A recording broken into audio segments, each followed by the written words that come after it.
Olá pessoal, bom dia. Bom, vamos fazer mais uma aula. Espero que vocês estejam bem, se cuidando. Bom, pessoal, hoje eu pedi para vocês lerem dois textos, né? Um texto do José Leão Kroschik, Preconceito de Vida e Cultura, o outro texto da professora Iraí Carone, porque eu acho que os dois textos eles são complementares, né? Um, podemos dizer, do professor José Leão Kroschik, que expressa o seu esforço para trazer os principais apontamentos, né, da obra da primeira geração da Escola de Frankfurt, para procurar entender a, a formação, né, das personalidades inclinadas ao preconceito, né? E a Iraí Carone, ela traz alguns apontamentos sobre talvez uma das pesquisas mais importantes do século XX, que é a personalidade autoritária, né? Que foi publicada em 1950. Eu gosto bastante desses dois trabalhos. Não daremos conta de ler, de discutir todas as passagens, né? Eu tive que fazer uma opção, no caso do trabalho do Leon Kroschik, por um dos capítulos, né? O ideal seria que nós pudéssemos ler o livro inteiro, mas isso não é possível, tendo em vista a própria, a própria organização desse curso, né?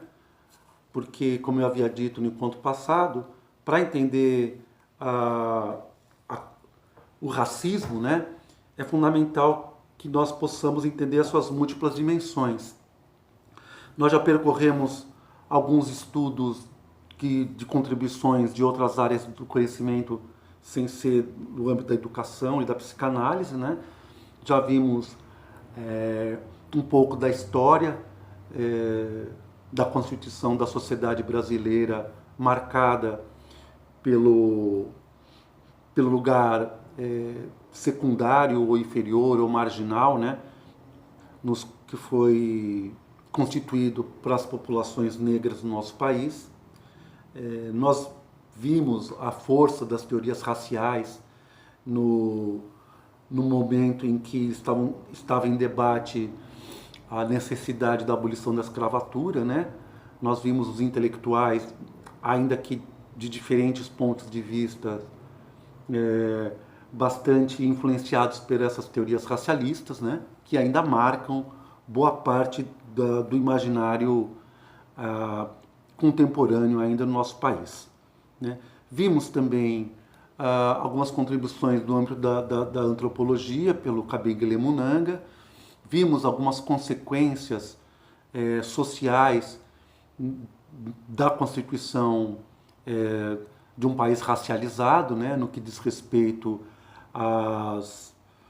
ao exercício dos direitos, ao próprio não a não constituição, né, de um regime democrático de fato no Brasil, que pudesse fazer com que as pessoas pudessem gozar dos seus direitos, né, a moradia, a saúde, a educação, de uma maneira igualitária, né?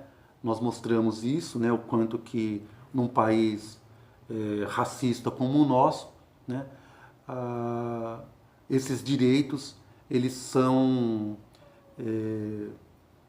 podemos dizer, gozados de formas distintas nos diferentes estratos populacionais, né? Notadamente, os estratos populacionais negros teriam maior dificuldade de ter acesso a esses direitos, né?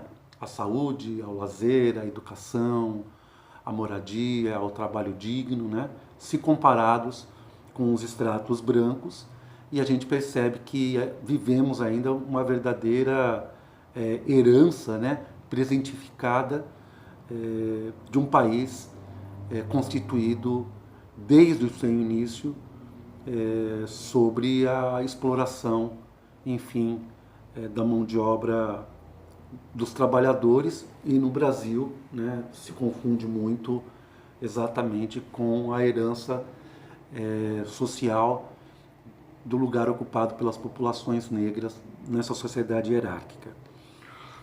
Bom, nós também vimos os efeitos do racismo na constituição da subjetividade, quando nós estudamos aquele texto Tornar-se Negro. Na aula passada, nós vimos a importância de um dos textos do Freud para entender as relações de alteridade, né? O quanto que o texto inquietante ele nos ajuda a entender também parte do que a gente vai reencontrar aqui no texto do José Leon Kroschik e também da professora Ariaí Caroni, né, no que diz respeito a um dos traços, né, das personalidades autoritárias, como nós vimos, que seria a anti-intracepção, né, ou a dificuldade de pensar sobre a sua própria subjetividade, sobre sentimentos, sobre as emoções, mas já isso como entendido como a expressão de indivíduos que tiveram processos sociais que forjaram essa dinâmica psíquica que, em última análise, responde a uma necessidade de adaptação a uma sociedade hierárquica e excludente, né? Hoje nós vamos tentar recuperar um pouco essa ideia, né, de entender que as dinâmicas psíquicas elas são frutos de dinâmicas psicossociais, né? Ou seja, aí já há o entendimento, tem uma origem marxista, da compreensão de que o indivíduo ele é mediado socialmente. Então, daí a importância que o José Leon Kroschik faz de procurar entender as transformações históricas que levaram os indivíduos a serem socializados para serem inclinados ao fascismo ou mesmo a expressarem tendências antidemocráticas. Bom, como eu disse, dificilmente vai dar tempo para a gente dar conta de todas as passagens dos textos que eu trouxe para vocês, por isso eu vou eleger algumas categorias analíticas que eu considero que são fundamentais para entender esse complexo apresentado nos dois textos, né? E nesse sentido, eu acho que a historicidade do objeto é fundamental, né? E isso é uma lição que os frankfurtianos nos apresentam, né? Se eu quero entender um fenômeno presente, é fundamental que eu possa compreender as suas mudanças à luz da história. E, para o nosso debate, uma das categorias, né, uma das instâncias formativas que talvez seja uma das mais importantes para entender todo esse complexo de fenômenos é a família, né? O próprio Leon Kroschik nos traz a importância histórica das mudanças da família como uma das fundamentais para entender a produção, podemos dizer, social de pessoas inclinadas ao preconceito, né? Então, ele chama a atenção, na página 142, para a crise da família, né? Então, a primeira coisa que ele nos diz é que, com o capitalismo de monopólios, a mediação que a família que ocupava, né, essa função de mediação entre o exterior e o interior da família, ela acaba sendo prejudicada pela própria consolidação, pelo próprio desenvolvimento do modo de produção capitalista no período dos grandes monopólios, né? Ele nos diz o seguinte na página 143. 142. A família é uma instância anacrônica no capitalismo, pois se esse pede pela igualdade formal entre todos, que é a base de troca, aquela se caracteriza também pelo afeto que é individual e como instituição no qual o indivíduo pode ter seu refúgio frente à pressão social. Ou seja, dizendo que a família anterior à emergência do capitalismo de monopólios, ela ainda constituía esse espaço de refúgio frente à pressão social, né? Sobretudo no momento anterior, enfim, à emergência do capitalismo de monopólios, marcado por um mercado de livre concorrência, né? Nesse momento histórico, diferente do momento histórico atual, é possível pensar numa família que ainda detém uma autonomia frente ao trabalho que depois se tornou massificado, se tornou extremamente potente e que não nos dá nenhum espaço de autonomia a não ser aderir, né, às formas do trabalho existente, né? O Leon Kroschik, né, ele nos diz que essa perda da autonomia da família incide numa queda da força do poder paterno. Ou seja, se em tempos anteriores eu poderia vender ou não minha força de trabalho, teria maior autonomia frente ao modo de produção, no momento atual nós não temos saída, né? Nós vivemos num mundo extremamente administrado, no qual nós temos que precocemente deixar as nossas crianças aos cuidados de outras pessoas, por vezes de instituições como a escola, como as creches, e temos que nos ausentar para vender a nossa força de trabalho para podermos sobreviver.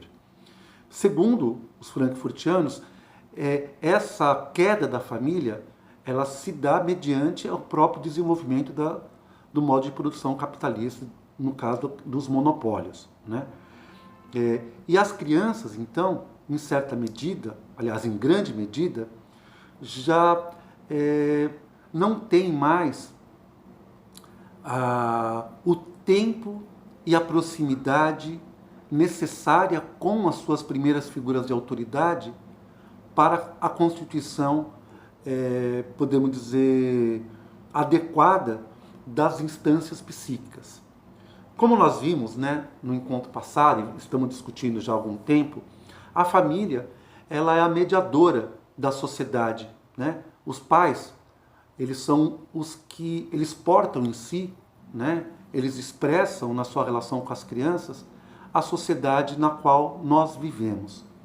E é claro que todos os pais, todos os familiares têm desejos de que seus filhos eles possam se sair bem, entre aspas, no mundo social. Mas, como os pais eles são mediadores da sociedade, nós vimos que a sua presença física, a sua permanência, a sua regularidade na relação com seus filhos é fundamental para que se constitua a introjeção dessas figuras de autoridade que atuam,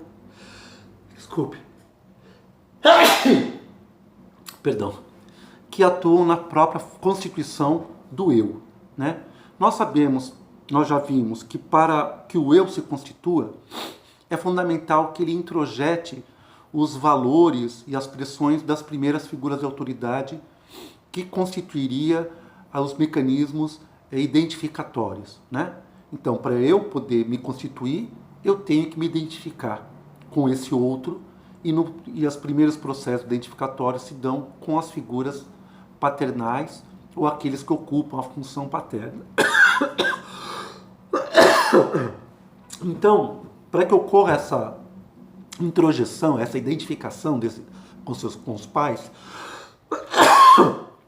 é necessário esse espaço ainda de autonomia, de convivência, que, pelo próprio desenvolvimento do modo de produção capitalista, vem sendo paulatinamente perdidos, né? Atualmente as crianças, muitas delas, principalmente dos estratos menos favorecidos, são precocemente levados para as instituições, e esse processo, né, que se dá no interior da família é arrebentado à medida em que a família ela deixa de se constituir como um núcleo autônomo e podemos dizer, invadido, né? Ele é destruído pela necessidade dos pais se ausentarem para poderem sobreviver. Então as crianças, né, por esse motivo, mas não só, elas acabam tendo um primeiro movimento de socialização muito frágil, no qual essas figuras de autoridade não estão presentes, e quando estão presentes, elas também já são expressão de uma autoridade que perdeu também a sua autonomia, tendo em vista de que eu necessariamente tenho que me submeter, né? As figuras de autoridade, paternais, familiares, têm que se submeter a uma autoridade maior, que é a autoridade do capital, para poderem sobreviver. Então nós temos aí um duplo movimento, né, de fragilidade dessa constituição desse núcleo familiar. Um primeiro movimento, que é a própria ausência física, espacial, corporal, e também a própria, o próprio entendimento de que essas figuras paternais, elas também são frágeis à medida em que elas sucumbem às pressões do todo social. Então, essa queda da autoridade familiar, ela acaba por incidir na constituição de um ego que se constitui frágil, à medida em que não tenho mais essas figuras primeiras de identificação potentes, esse eu também acaba não podendo introjetar os conteúdos que outrora poderiam ser introjetados no momento em que a família ainda não estava totalmente submetida às forças que organizam a sociedade capitalista, né?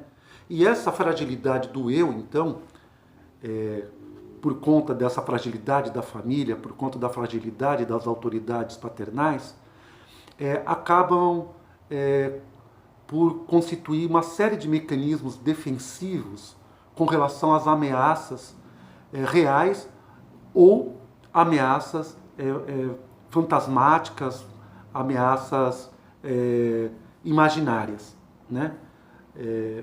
Então, a incapacidade do eu, e aí no caso, pensando mais no eu, não como totalidade, mas o ego, né?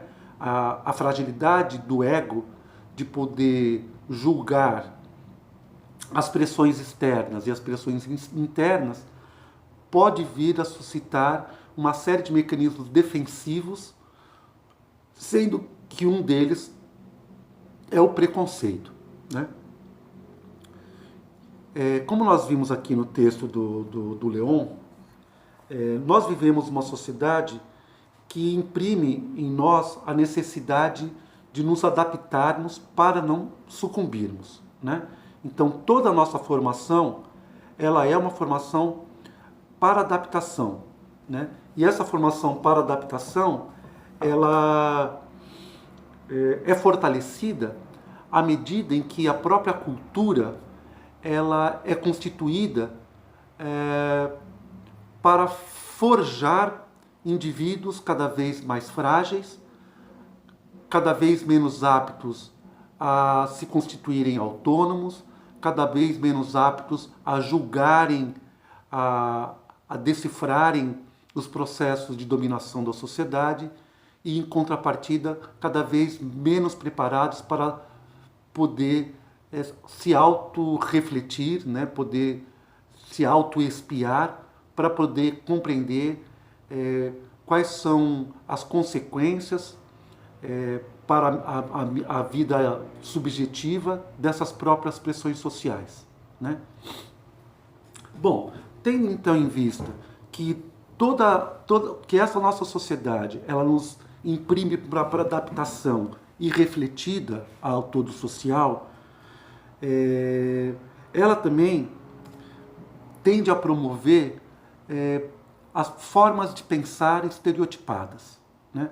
À medida em que a nossa capacidade de julgar, a nossa capacidade de entendimento, ela é rebaixada, essa própria capacidade de entendimento, ela acaba também sendo, essa própria incapacidade de entendimento, ela acaba sendo fortalecida por toda uma cultura que também promove a própria incapacidade da reflexão, né?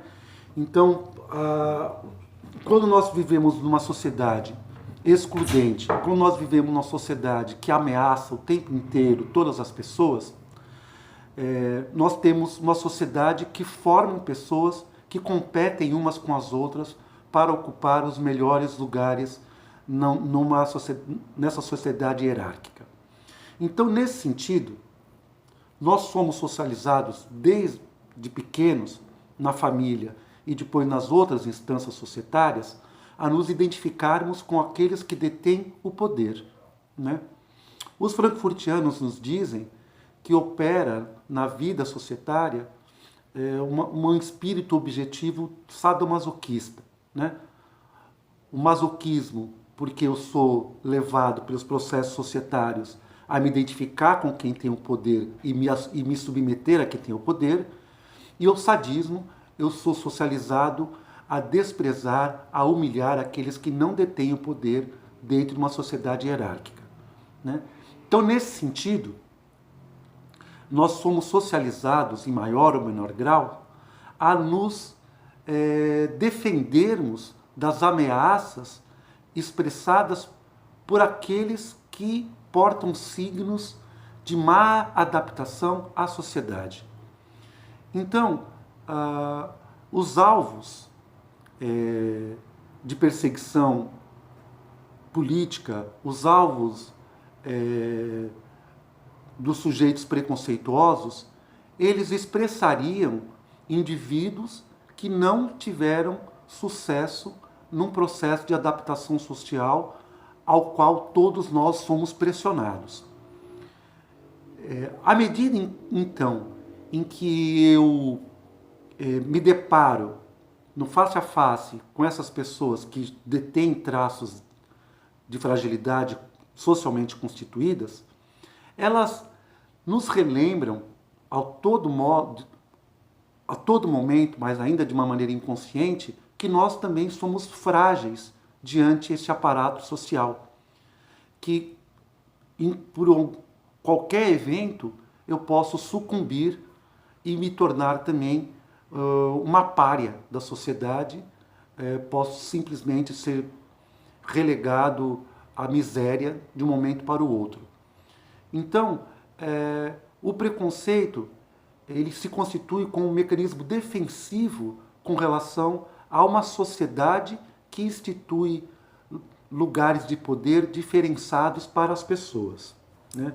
Existe uma definição do preconceito que está numa passagem que está num outro capítulo, me desculpem, na página 22, em que o autor fala o seguinte: o preconceito diz respeito a um mecanismo desenvolvido pelo indivíduo para se defender de ameaças imaginárias, e assim é um falseamento da realidade, que o indivíduo foi impedido de enxergar e que contém elementos que ele gostaria de ter para si, mas se vê obrigado a não ter.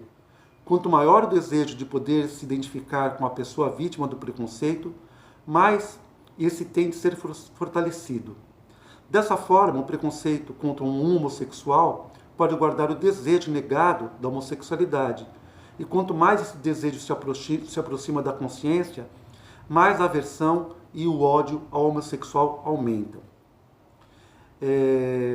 Ele também chama atenção para a construção do pensamento estereotipado, né? Que é esse pensamento que é refletido, esse pensamento que funciona pela adesão a categorias generalizantes, em que, em última medida, são também expressão de uma dificuldade das pessoas intercambiar experiências com o real, né? Então, a estereotipia, como nós vimos também presente nas teorias racialistas, também seriam expressões de um ego frágil, de um ego incapaz de julgar, incapaz de também de refletir a totalidade social e os seus efeitos na própria constituição psíquica, né? Então ele diz o seguinte: os estereótipos, essa forma de pensar estereotipada, que é típica das personalidades antidemocráticas preconceituosas, são produzidos e fomentados por uma cultura que pede definições precisas por meio de suas agências, família, escola, meio de comunicação de massa, nas quais a dúvida, como inimiga da ação, deve ser eliminada do pensamento, e a certeza, perante a eficácia, deve tomar o lugar da verdade que aquela ação aponta.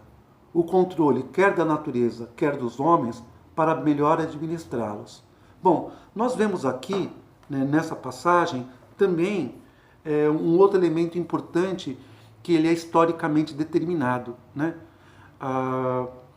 O autor ele nos mostra que o próprio desenvolvimento tecnológico, em busca da eficácia, do rendimento, da produtividade, acaba se espraiando por toda a vida social.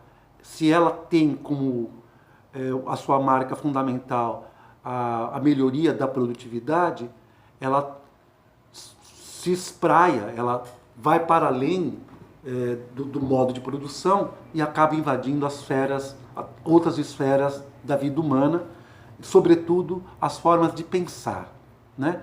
Então, o pensamento administrado, um pensamento instrumental, um pensamento calcado numa racionalidade tecnológica, ele tem uma aversão para tudo aquilo que expressaria fragilidade, que expressaria incerteza, que expressaria fragilidades, né? Então, a estereotipia, ela é utilizada de uma forma, podemos dizer, inconsciente por aqueles indivíduos inclinados ao preconceito, à medida que o estereótipo ele simplificaria as próprias complexidades da sociedade, e pela dificuldade de eu ler, de julgar, eu vou aderir então ao pensamento estereotipado, porque ele me suscitaria uma certa tranquilidade, lhe restituiria uma certa fortaleza imaginária, calcada então no pensamento estereotipado, cuja origem, podemos dizer, é essa necessidade, né, de eu ter certeza da minha própria vida, de eu ter a certeza de que eu vou ter um lugar,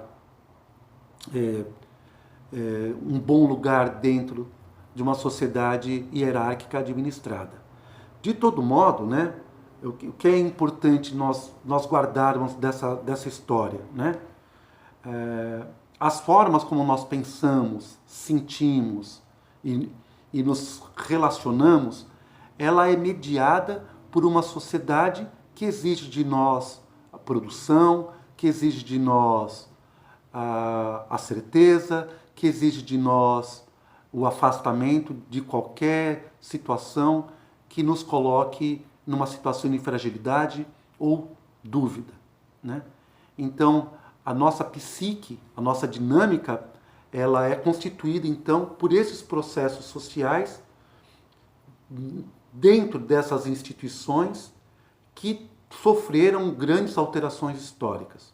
Falei da instituição familiar, né, que ela é arrebentada, e por ela ser arrebentada, as próprias condições para a constituição de um eu, de um ego, que possa julgar, que possa harmonizar as diferentes expressões, esse ego também ele é fragilizado, e esse ego frágil, então, ele acaba sucumbindo às pressões sociais como forma de poder se adaptar às próprias necessidades imperativas de uma vida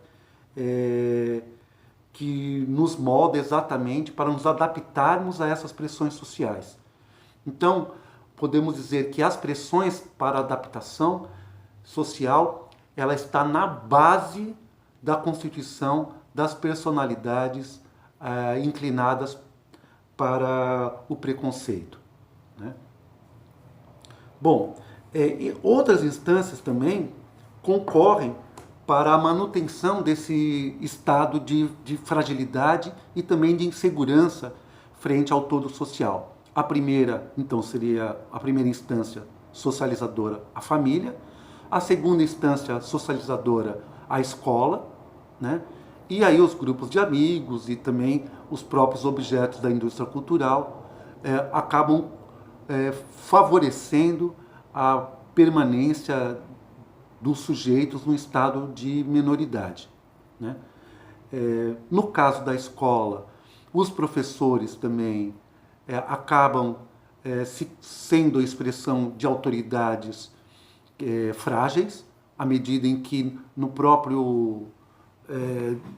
própria hierarquia social acabam ocupando lugares de fragilidade, né? As crianças não veem também os professores como figuras potentes às quais elas podem se identificar, né? E essa ausência, então, podemos dizer, de modelos identificatórios, quer seja na família, quer seja na escola, faz com que parcela das pessoas sejam, podemos dizer, pressionadas a aderir a figuras de autoridade que poderiam expressar essa força perdida nos seus primeiros movimentos identificatórios, né?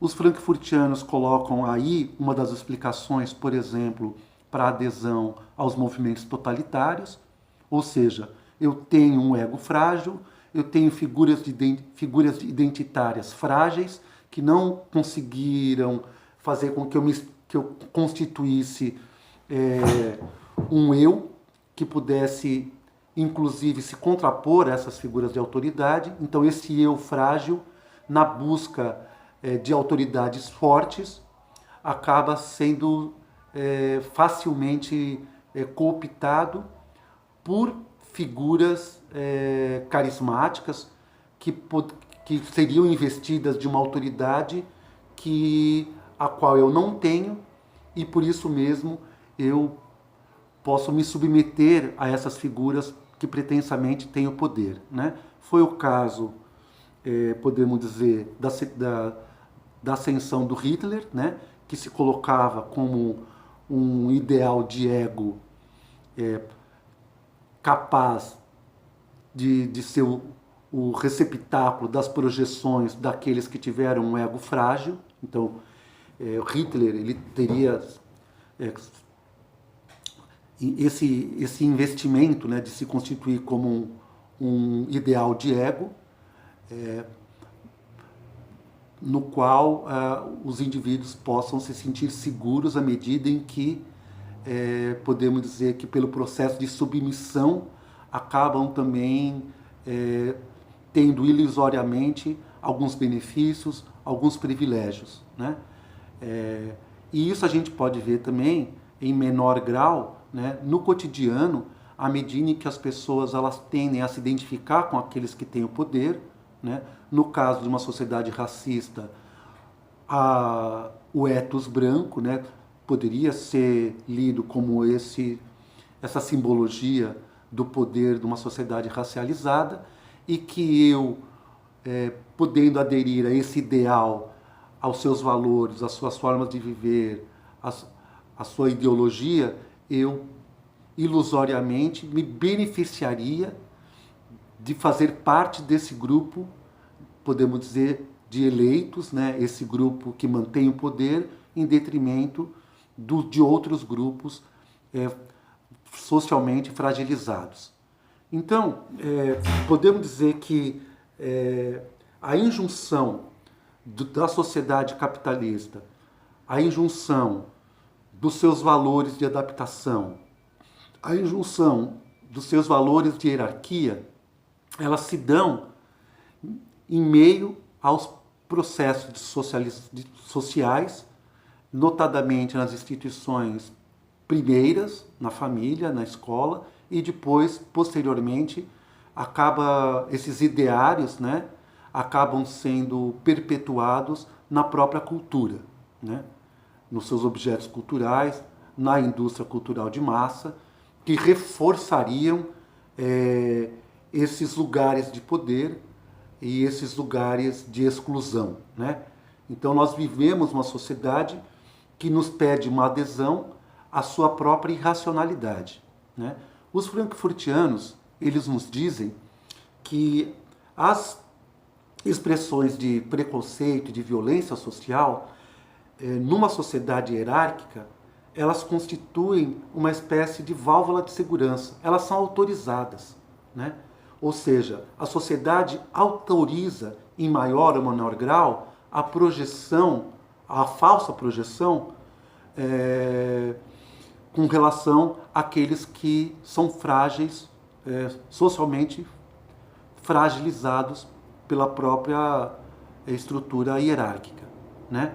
Então, a família, a escola, a indústria cultural, ela cria os modelos que autorizariam as pessoas a investirem, a projetarem compulsivamente os seus temores, as suas ameaças, as suas fragilidades naqueles que trazem as marcas de uma socialização não bem sucedida. Então podemos dizer que o preconceito e as expressões de violência só teriam fim à medida em que os indivíduos não sofressem mais as ameaças de sucumbir frente a uma sociedade hierárquica, que ameaça a todos nós. Então, quanto mais desigual uma sociedade, quanto mais hierárquica é uma sociedade, mais ela vai suscitar nos seus indivíduos a adesão refletida a esses ideários, como uma maneira protetiva para não sucumbir, e a sua contraface seria o ataque àqueles que não detêm poder numa sociedade hierárquica. Então, o preconceito, em última medida, ele é produzido por uma sociedade excludente, que nos forja para nos adaptarmos de uma maneira irrefletida aos seus ditames, né? Então, podemos dizer que essa sociedade, ela constitui pessoas com necessidades de ajustamento, necessidades psíquicas de proteção, necessidades de pertencimento, e essas pressões forjam inclinações, formações de personalidades inclinadas ao preconceito, inclinadas ao racismo, inclinadas a projetarem compulsivamente esses seus temores socialmente forjados sobre as pessoas consideradas frágeis, né? No caso do texto da Irai Carone, ela nos mostra quais foram os resultados da pesquisa à personalidade autoritária, que, em grande medida, nos mostra quais seriam as inclinações socialmente forjadas das pessoas com inclinações autoritárias, né? Ela nos mostra que, como foi feita essa pesquisa, né? A hipótese dessa pesquisa era que as pessoas, dentro de uma sociedade hierárquica, elas nutrem uma série de necessidades e, para dar conta dessas necessidades, elas constituem formas de se adaptarem a um todo, procurando constituir lugares possíveis, né, na hierarquia de serem vividos, e por ser uma sociedade excludente, necessariamente eu só vou me constituir à medida em que eu excluo o outro que compete comigo pelos mesmos lugares de poder. Então a hipótese desses autores seria de que as necessidades psíquicas socialmente mediadas, a elas corresponderiam a adesão a ideários e também a manifestação de hostilidades voltadas para sujeitos considerados frágeis. Então eles constituíram alguns instrumentos de pesquisa para testar essa hipótese e viram o quê? Por meio dos questionários, por meio das entrevistas, por meio de testes projetivos, eles perceberam algumas associações entre a adesão aos ideários, por exemplo, aos ideários etnocêntricos, aos ideários do conservadorismo político, aos ideários do fascismo, como expressões de necessidades psíquicas, mas essas necessidades psíquicas são mediadas socialmente, né? E eles viram, então, algumas características dos sujeitos inclinados a serem antidemocráticos, a serem autoritários. Então, algumas disposições. A primeira das disposições psíquicas seria a submissão autoritária, que eu já falei, né? Eu tendo a me identificar com quem tem o poder e a me submeter cegamente a quem tem o poder. A agressividade autoritária, que seria já essa falsa projeção, né? Eu submeter alguém a uma agressão que é a expressão de uma necessidade psíquica, cujo alvo cumpre um papel, né? Ser o exortório dessa agressão psíquica, que em última análise tem como efeito a restituição de uma segurança narcísica, de uma segurança psíquica, né? Nós temos o convencionalismo, ou seja, a adesão às pautas conservadoras, que garantiriam o pertencimento a um grupo de poder que tem como uma de suas expressões também o ataque a grupos eleitos como párias, né? Nós vemos isso, por exemplo, na extrema-direita, né, que eu sempre tenho que eleger um alvo externo para poder garantir a adesão e a manutenção de um grupo constituído numa base narcísica. A anti-intracepção, a incapacidade de poder refletir sobre si mesmos, né, porque essa reflexão sobre si ela seria ameaçadora. Então é melhor eu, em alguma medida, não estar envolvido com nenhum mecanismo que me leve a entender a minha própria fragilidade, minhas próprias inseguranças. Então eu me blindo, né, com relação a essa própria capacidade de autorreflexão. A preocupação com o comportamento sexual das pessoas, por conta de que existe uma própria insegurança também com relação à própria sexualidade. E aí também a projeção, por exemplo, no caso dos homossexuais, sendo representados pelos preconceituosos como aqueles que seriam promíscuos, etc., já sendo a expressão de um desejo de ter uma sexualidade sendo exercida, sendo vivida de uma outra maneira, né? Então eu vou vou projetar aquilo que me causa insegurança. A valorização do poder e da dureza, mas correlata, né, à submissão autoritária.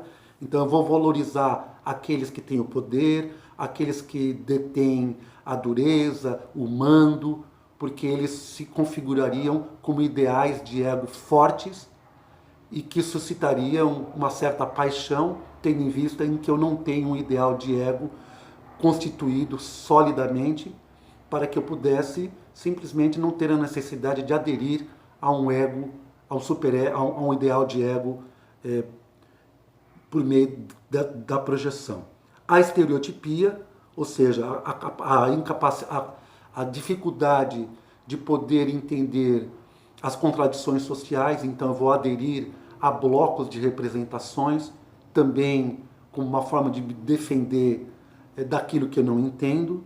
A superstição, que seria uma regressão a um certo narcisismo infantil, né?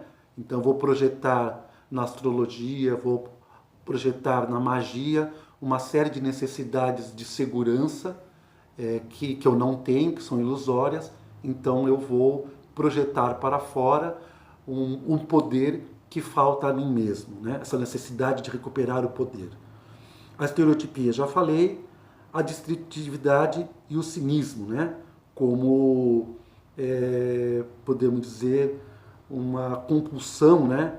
A destruição, a agressividade, a uma certa compulsão também a não constituir uma cultura que possa garantir a vida para todos.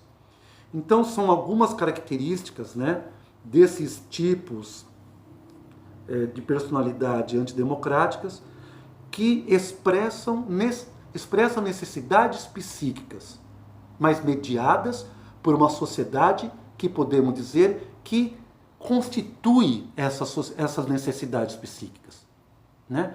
Então, eu só tenho sujeitos preconceituosos porque nós vivemos numa sociedade que promove o preconceito como uma das suas bases de apoio para a manutenção de uma sociedade hierárquica, cuja exclusão de algumas pessoas é necessária para a sua manutenção.